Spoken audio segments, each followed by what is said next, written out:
Hello friends, എല്ലാവർക്കും good morning. അപ്പോൾ എല്ലാവർക്കും ഇന്നത്തെ ഒരു അടിപൊളി വിശേഷത്തിലേക്ക് തന്നെ സ്വാഗതം. അങ്ങനെ അവർണിക ഭയങ്കര കരച്ചിലെന്ന് പറഞ്ഞാൽ സഹിക്കാൻ പറ്റുന്നില്ല. കരഞ്ഞ് കരഞ്ഞ് ഒരു വഴിയായി. അത്രയ്ക്ക് സങ്കടമുണ്ട്. എൻ്റെ കിച്ചു വന്നില്ല ഗീതാഞ്ജലി. അത് കേട്ടതും എന്തിനാ അവർണിക വീണ്ടും അവനെക്കുറിച്ച് ചിന്തിക്കുന്നേ? അവനൊരു ഫ്രോഡല്ലേ? അവനെപ്പോലെ ഒരുത്തൻ അവർണികയുടെ ജീവിതത്തിൽ ഇല്ലാതിരിക്കുന്നത് തന്നെയാണ് നല്ലത്. അങ്ങനെയുള്ളപ്പോൾ അവർണിക ഇങ്ങനെ അവനെക്കുറിച്ച് ആലോചിക്കരുത്. വേണ്ട, അങ്ങനെ ഒരു ചിന്ത വേണ്ട അവർണിക എന്നൊക്കെ പറയുകയാണ്. എന്ത് ചെയ്യാനാ, എനിക്കിനി എൻ്റെ ജീവിതത്തിൽ എൻ്റെ ഡാഡി മാത്രമേ ഉള്ളൂ. പാവം എൻ്റെ ഡാഡി. ഞാൻ അവനെ സ്നേഹിച്ച ഒറ്റ കാരണത്താൽ എൻ്റെ ഡാഡിയുടെ സ്വത്തുക്കളെല്ലാം നഷ്ടപ്പെട്ടു.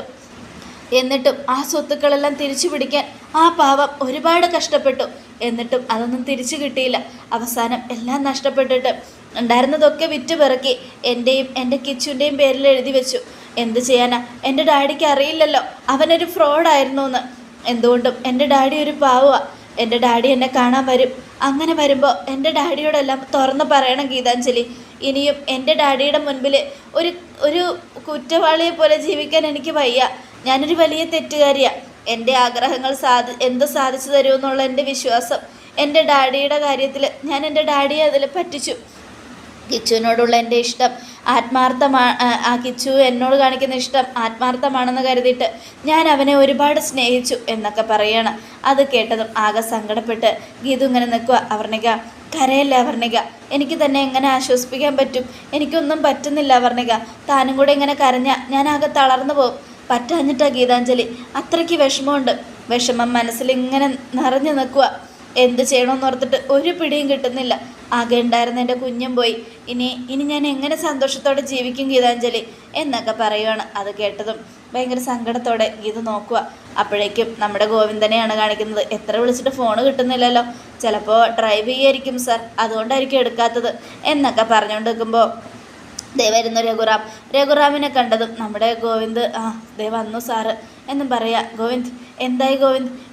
എൻ്റെ മോക്ക് എന്തായി? കുഴപ്പമൊന്നുമില്ലല്ലോ അല്ലേ? അവർണികയ്ക്ക് കുഴപ്പമൊന്നുമില്ല സാർ എന്നും അജാസ്. അത് കേട്ടതും ഈശ്വര, കുഞ്ഞിനെ രക്ഷിക്കാൻ പറ്റിയില്ലേ? ഇല്ല സാർ, കുഞ്ഞിനെ രക്ഷിക്കാൻ പറ്റിയില്ല. ഇവിടെ എത്തിയപ്പോഴേക്കും എല്ലാം നഷ്ടപ്പെട്ടു പോയായിരുന്നു. അല്ല, ആ സമയത്ത് അവർണികയുടെ വീട്ടിൽ അവരാരും ഉണ്ടായിരുന്നില്ലേ? കിഷോറിൻ്റെ അച്ഛനും അമ്മയും പെങ്ങളും ഒന്നും. അത് കേട്ടതും അവരൊക്കെ ഏതോ ബന്ധു വീട്ടിൽ പോയിരിക്കുമായിരുന്നു സാർ. ഓ, അങ്ങനെയായിരുന്നോ ഈശ്വര? എന്നിട്ട് ഇത്ര നേരമായിട്ട് എന്താ അവരെ കാണാത്തത് എന്നൊക്കെ പറയാണ്. അത് കേട്ടതും നമ്മുടെ ഗോവിന്ദ ആകെ ഷോക്കായിട്ട് നിൽക്കുക. ഈ സമയം ഗീതു വെളിയിലേക്ക് വരിക. ഗീതു വന്നതും രഘുറാമിനെ കണ്ടതും ഗീതു ഗോവിന്ദേട്ടാ എന്താ ഗീതു?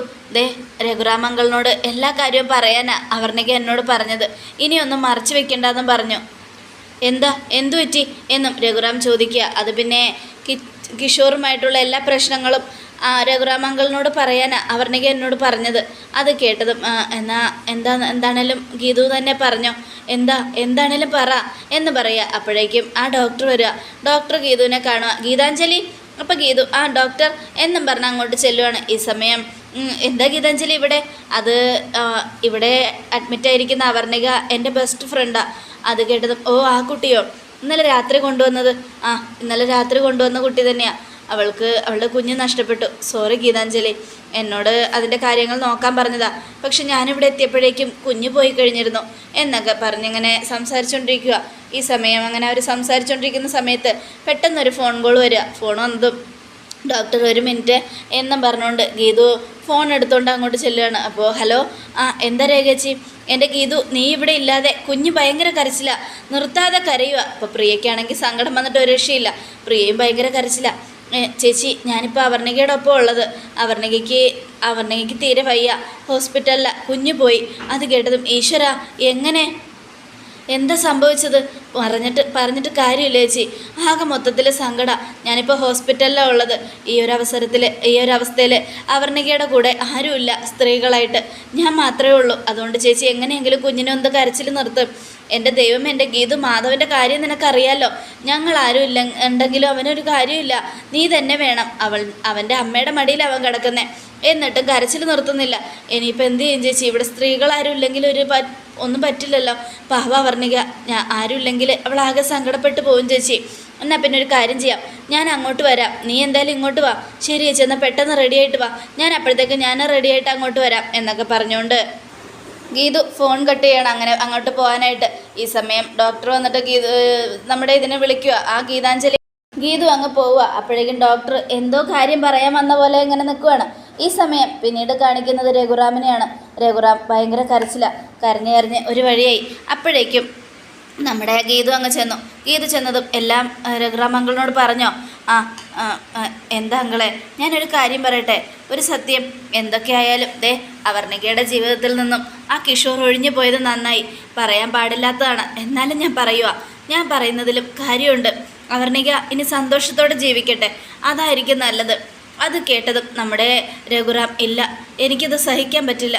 കിച്ചു ഞാൻ വിളിച്ച ഫോൺ എടുക്കും, കിച്ചുവിന് അതിന് പറ്റും എന്നും പറഞ്ഞുകൊണ്ട് അവിടെ നിന്നും രഘുറാം മൊബൈൽ എടുത്തുകൊണ്ട് പുറത്തേക്ക് പോവുക. ഈ സമയം ഗീതു ഗോവിന്ദനെ നോക്കുക. എന്താ കണ്ണേട്ടാ, രഘുറാം അങ്കിളിനോട് കാര്യങ്ങളൊന്നും പറഞ്ഞില്ലേ? പറഞ്ഞു ഗീതു, എല്ലാം പറഞ്ഞു. പക്ഷേ രഘുറാം അങ്കിളിനോട് പറഞ്ഞത് കിഷോറിൻ്റെ ഇതൊന്നുമല്ല. അവർണികയുമായിട്ട് കിഷോർ ചെറിയ സൗന്ദര്യ പിണക്കത്തിലാന്ന. എന്തിനാ കണ്ണേട്ടാ ഇങ്ങനെ മറച്ചു വെച്ചത്? പാവം ആ അങ്കിളുടെ അവസ്ഥ കണ്ടിട്ട് എനിക്ക് പറയാൻ തോന്നിയില്ല ഗീതു. കാരണം അദ്ദേഹം ഒരുപാട് വിഷമിക്കുന്നുണ്ട്. അങ്ങനെയുള്ളപ്പോൾ എങ്ങനെയാ ഞാനത് പറയുന്നേ എന്നൊക്കെ ചോദിക്കുകയാണ്. എല്ലാം പറയണം കണ്ണേട്ടാ, ഇനിയും മറച്ചു വെച്ചിട്ട് കാര്യമൊന്നുമില്ല. അവനെ നമ്മൾ സ്നേഹിച്ചുകൊണ്ട് എല്ലാം മറച്ചു വെച്ചിട്ട് എന്താ കാര്യം? എല്ലാം കൊണ്ടും അവൻ ഒരു ചതിയനാണെന്ന് രഘുറാം അങ്കിൾ അറിയട്ടെ. ഞാൻ വീട്ടിലേക്ക് പോവുക. മാധവൻ ഭയങ്കര കരച്ചിലാന്നാ രേഖച്ച് വിളിച്ച് പറഞ്ഞത്. ഞാൻ അങ്ങോട്ട് ചെല്ലട്ടെ. അയ്യോ, നീ പോയ ഇവിടെ പെണ്ണുങ്ങളാരും ഇല്ലല്ലോ. അത് കേട്ടതും പേടിക്കണ്ട, രേഖച്ച് വരുന്നുണ്ട്, എന്നാൽ ഗീതു പെട്ടെന്ന് ചെല്ല് എന്നും പറയാണ്. അത് കേട്ടതും ഗീതു അങ്ങോട്ട് പോവുക. ഈ സമയം ഗോവിന്ദ്, ഈശ്വര എന്ത് പറഞ്ഞ രഘുറാം അങ്കിളിനെ സമാധാനിപ്പിക്കുക? എന്താ ചെയ്യുക? പാവ വർണ്ണിക, പാവൻ രഘുറാം അങ്കിൾ നല്ല മനുഷ്യരായിരുന്നു. അവർക്ക് ഇങ്ങനെയൊക്കെ സംഭവിക്കുമ്പോൾ ഒരുപാട് സങ്കടമുണ്ട് എന്നൊക്കെ ആലോചിച്ചുകൊണ്ട് രണ്ടുപേരും നിൽക്കുകയാണ്. ഈ സമയം പിന്നീട് കാണിക്കുന്നത് നമ്മുടെ രാധികയും വരുണിനെയുമാണ്. ഇപ്പോഴും അനാർക്കലിയുടെ ഫോൺ സ്വിച്ച് ഓഫ് ആണല്ലോ. എന്ത് ചെയ്യാനമ്മേ? ഞാനൊരു കാര്യം പറയട്ടെ, അമ്മ അതുപോലെ അങ്ങ് എന്താണ് ഞാൻ ചെയ്യേണ്ടത്? ആ ഭദ്രൻ അവനെ അങ്ങ് അവസാനിപ്പിച്ചില്ലേ, അതുപോലെ അനാർക്കലിയെയും അങ്ങ് തീർക്ക്. വരുൺ, നീ എന്തൊക്കെയായി പറയുന്നേ? അതെ അമ്മേ, നമ്മുടെ ശത്രുക്കളെയൊക്കെ ഭദ്രനെ തീർത്തതുപോലെ വെട്ടി തീർത്താൽ എല്ലാ കാര്യങ്ങളും അങ്ങ് അവസാനിക്കും. അത് കേട്ടതും വെറുതെ അനാവശ്യം പറയരുത്. ഞാൻ ചെയ്തത് എൻ്റെ ഗതികേട് കൊണ്ടാ എന്ന് കരുതി നീ എന്നെ ഒരു റിപ്പറാക്കരുത്.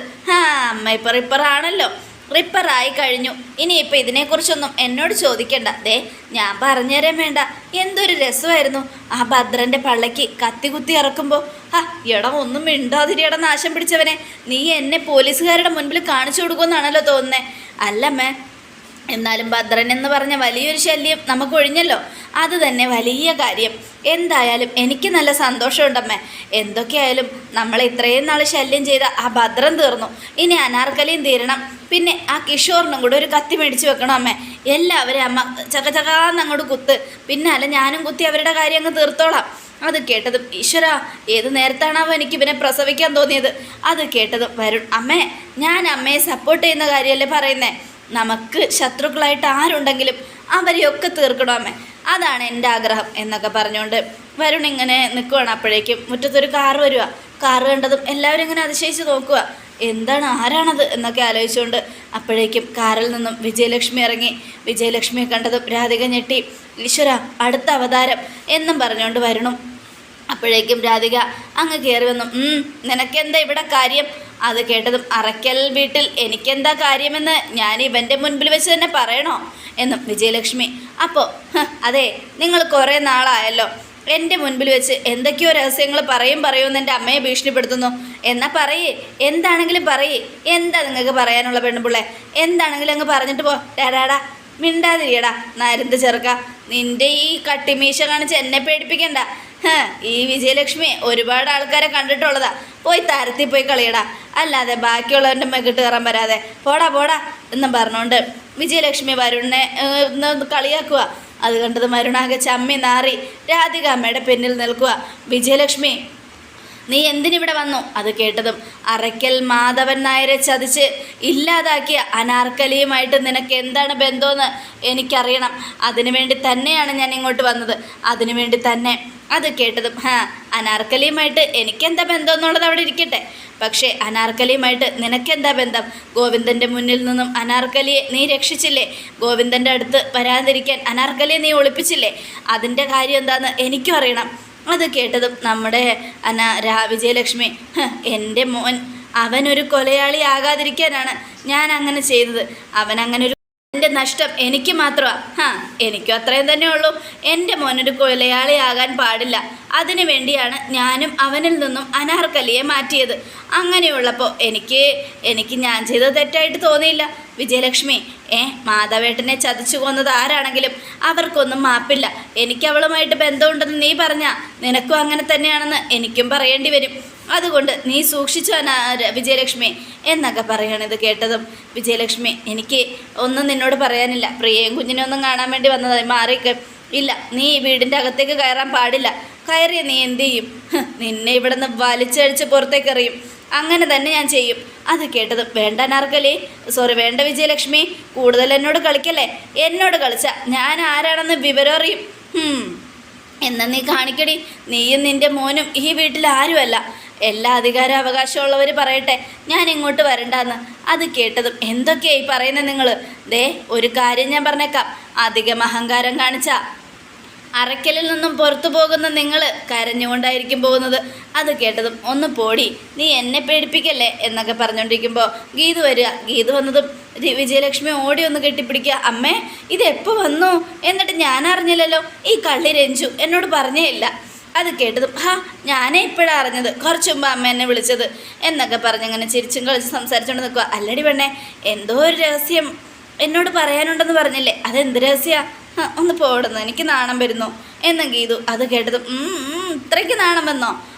നാണം വന്നു. അപ്പം എനിക്ക് കാര്യം മനസ്സിലായി. അത് കേട്ടതും എന്താ രണ്ടിൻ്റെ ഉദ്ദേശം? നിങ്ങൾ രണ്ടുപേരും ഈ അറയ്ക്കൽ തറവാട്ടിലേക്ക് കാലുകുത്തിയ നിങ്ങളുടെ കാല് ഞാൻ വെട്ടും.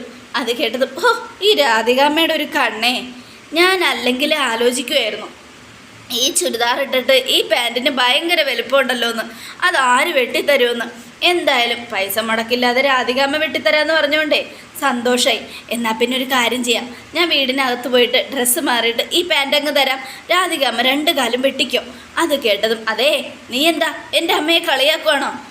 എൻ്റെ അമ്മ വെട്ടു എന്ന് പറഞ്ഞാൽ വെട്ടും, തുണ്ടു തുണ്ടായിട്ട് വെട്ടും. അത്രയ്ക്ക് ധൈര്യവും തൻ്റെ ഇടമുണ്ട്.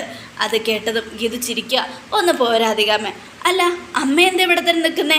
അമ്മ അകത്തേക്ക് വാ അമ്മേ. അത് കേട്ടതും ഞാൻ എന്ത് ചെയ്യാനാ മോളെ, ഞാനൊന്ന് പ്രിയയും കുഞ്ഞിനെയും കാണാൻ പോകാമെന്ന് വിചാരിച്ച് നിന്നതാ. പക്ഷേ എന്നെ അകത്തേക്ക് വിട്ടാലല്ലേ എനിക്കെന്ത് ചെയ്യാൻ പറ്റും? അത് കേട്ടതും എന്താ രാധികാമ്മ ഇത്? വരുണേട്ടാ, പോയി ആരതി പാത്രം എടുത്തിട്ട് വാ, നമുക്ക് ആരതി ഒഴിഞ്ഞ് അകത്തെ സ്വീകരിക്കാം. രാധികാമ്മ ആരതി ഒഴിയുമ്പോൾ വരുണേട്ടൻ വീഡിയോ പിടിച്ചോ, എനിക്കതിലൊരു പ്രശ്നവുമില്ല. അത് കേട്ടതും നമ്മുടെ രാധിക തുറച്ചു നോക്കുക. അപ്പോൾ വരുൺ, ഇവരെ അകത്ത് കയറ്റാൻ പറ്റില്ല, എന്നാൽ ഞങ്ങൾ കയറും. എന്നാൽ ഞാനത് വീഡിയോ എടുത്ത് ഗോവിന്ദനെ കാണിച്ചു കൊടുക്കും. എന്നാൽ കാണിക്കടാ, നീ വീഡിയോ എടുക്ക്. അപ്പോൾ വരുൺ വീഡിയോ എടുക്കുക. അമ്മേ, എങ്ങനെയുണ്ട്? എൻ്റെ മുഖം കാണാൻ കൊള്ളാമോ?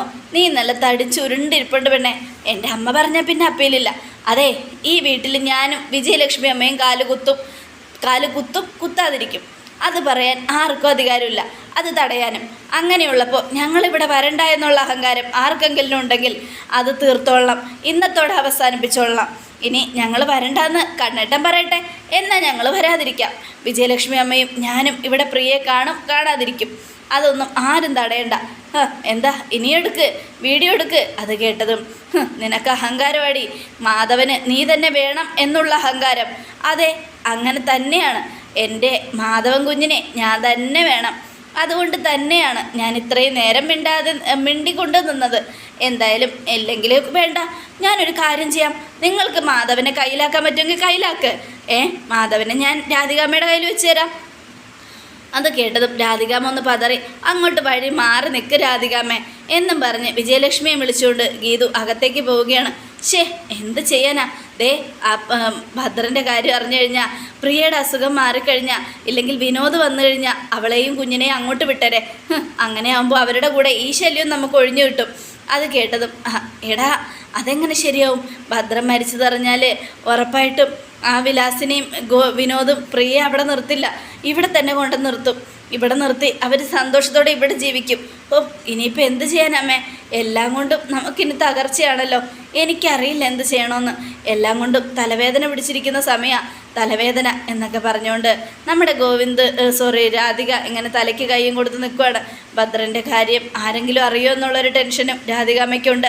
അതോടുകൂടെ എപ്പിസോഡ് അവസാനിക്കുകയാണ്. നാളത്തെ ഒരു തകർപ്പൻ വിശേഷത്തിനായിട്ട് കാത്തിരിക്കുക. അതേ പ്രേക്ഷകരെ, നമ്മുടെ രാധികാമ്മ ചെയ്ത കൊടും ക്രൂരത ആർക്കും സഹിക്കാൻ പറ്റാത്തതാണ്. ഭദ്രനെ വെട്ടിക്കൊന്ന് രാധിക ഇനി തൂക്കുകയറിൽ പോകുമെന്നൊക്കെ കാത്തിരുന്നതിന് കാണാൻ എല്ലാവർക്കും ഒരിക്കൽ കൂടെ നല്ലൊരു ശുഭദിനം തന്നെ ആയിക്കോട്ടെ. Thank you.